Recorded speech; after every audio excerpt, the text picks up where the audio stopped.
everyone, it's Dianne at Minerva. I hope you're all doing really well this week. And today I'm going to share a make with you for a dress. Now it's Burda style 6265.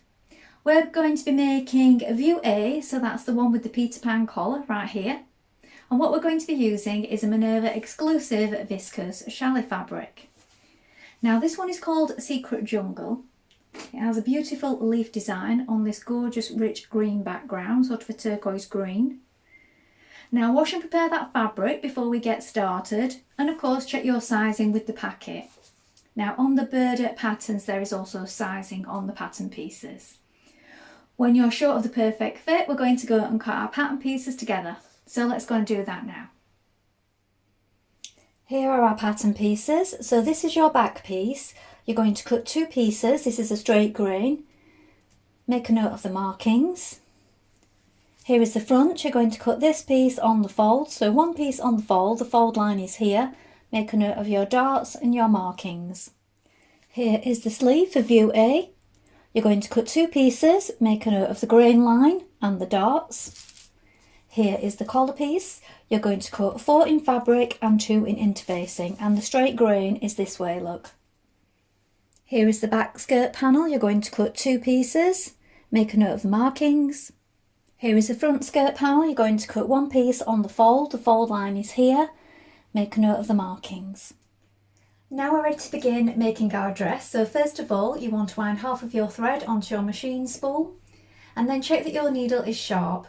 I'm using a sharp size 70 today on this viscose challis fabric. You may wish to test this before we get started, but I find this size works well. Then when you've done that, we're going to take our front pieces and we're going to sew in our darts first of all. So let's get started. So here is the front of my dress, and at the side here we have the markings for the darts, and then I've put a pinhead here and here where the point of my darts are. So what we're going to do is we're going to pinch it, so pinching right sides together, working from the wrong side. I'm going to bring these 2 points together here, and we're working towards this point here. Now we're working towards a gradual V. So come off with a gradual V. Don't come off too suddenly, because if you come off too suddenly, you'll get a bump on the other side, and we don't want that. So nice and smooth.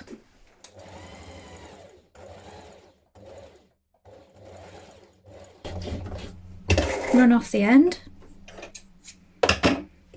Knot your threads down towards the point.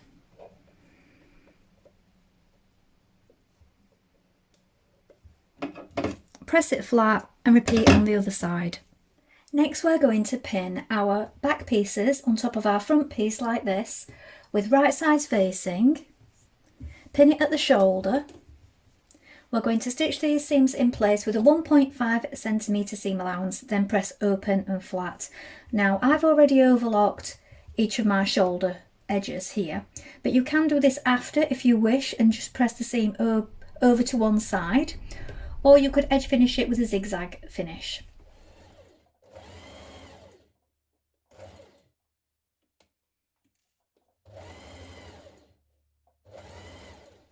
Now you're going to lay an uninterfaced collar piece on top of an interfaced collar piece like this with right sides facing. We're going to stitch around the outside, then we're going to trim that seam and turn it through and give it a press.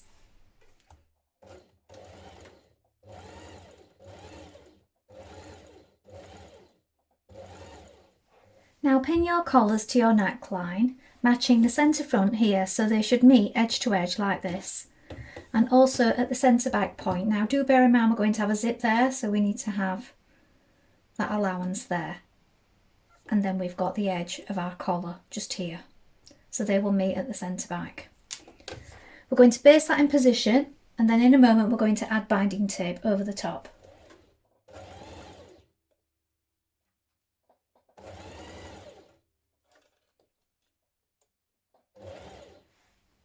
Now fold your bias tape in half lengthways like this. Now we're going to place it over the top of the collar that you've just basted on at the neckline. We want the raw edge here to the raw edge of your collar, and we're stitching over the top.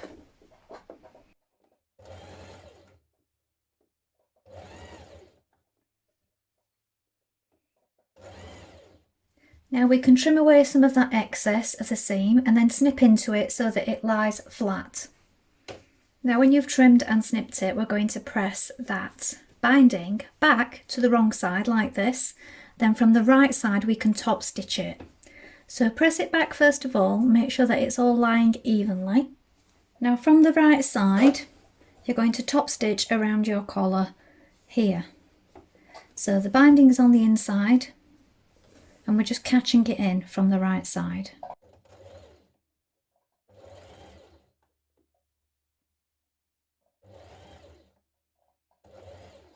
Now with right sides together, stitch your side seams. When you've done this, you can neaten the seams with an overlocker or zigzag stitch.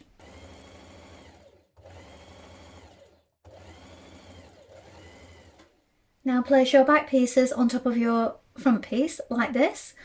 We're going to now stitch the side seam. Then when we've done that, we're going to edge finish it and press it flat.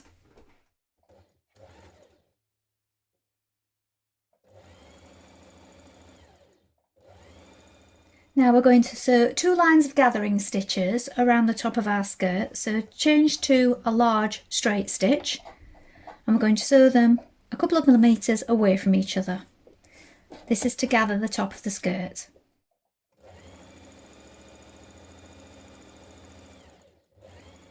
Now pull on your gathers and pin your bodice to your skirt like this. So you want to make sure you line up the centre point. So fold it in half, the bodice and the skirt, and make sure that you match up the centre point of both. Match up your side seams and the back, the centre back here. When you have it all pinned in place, we're going to stitch that together with a 1.5 centimetre seam allowance.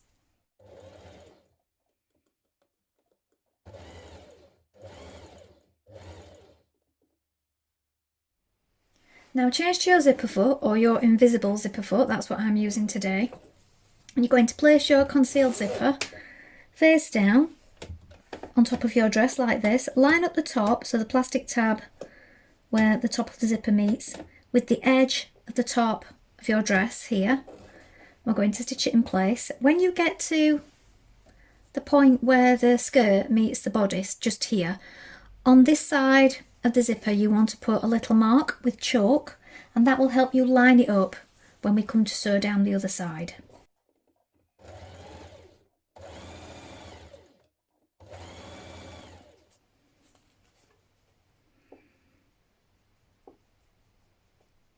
Now at the top of your zip you can fold back this top part here of the canvas at the top of the zip, then fold it back on itself like this. And with some hand stitches we can just catch that in place there.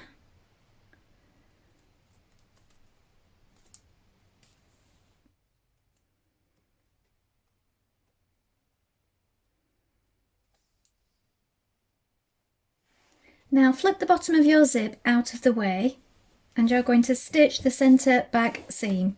So this is at the bottom of your zip, and with a concealed zip we usually do this after because it's just easier to do it that way. You may find that you can get closer to it with your zipper foot still on.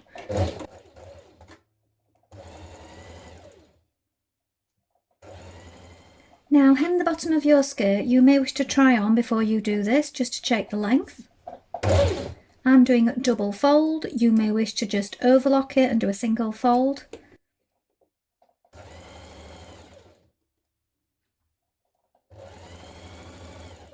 At this point we're going to take our sleeve pieces and we're going to create the darts in the sleeves the same way that we did on the bodice.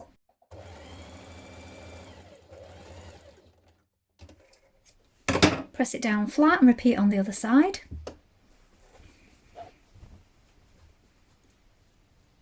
Next we're going to stitch the underarm seam,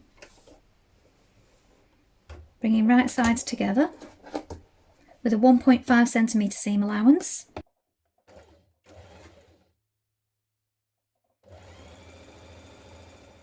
Hem the bottom of your sleeve. Again, you may wish to try this on before doing so.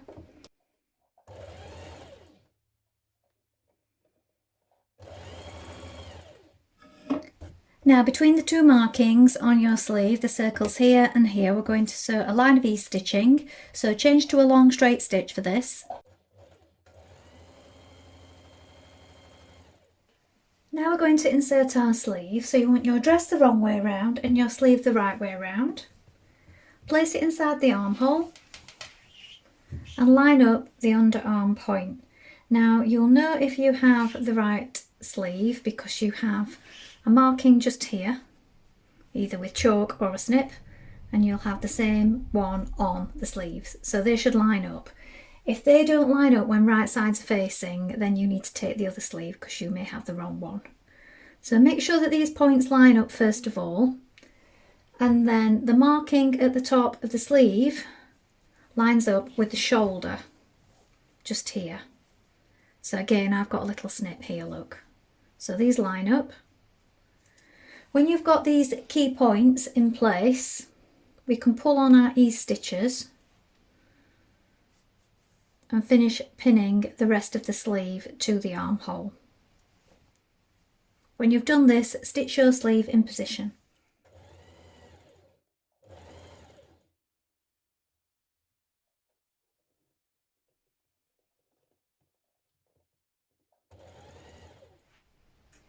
So this one is a little big on me, but I thought I'd try it on to show you how it hangs. So it's not far off my size.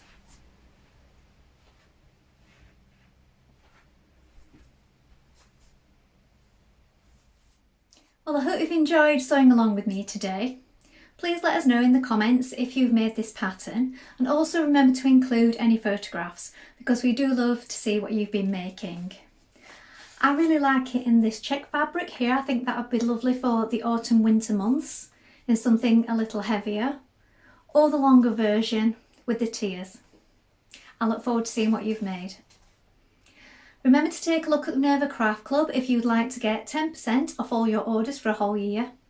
And of course, don't forget you can create a free account and join in with our wonderful worldwide sewing community. Well, that's all from me for today, but I hope to be back soon with more sewing inspiration for you. Thank you so much for watching. Bye for now.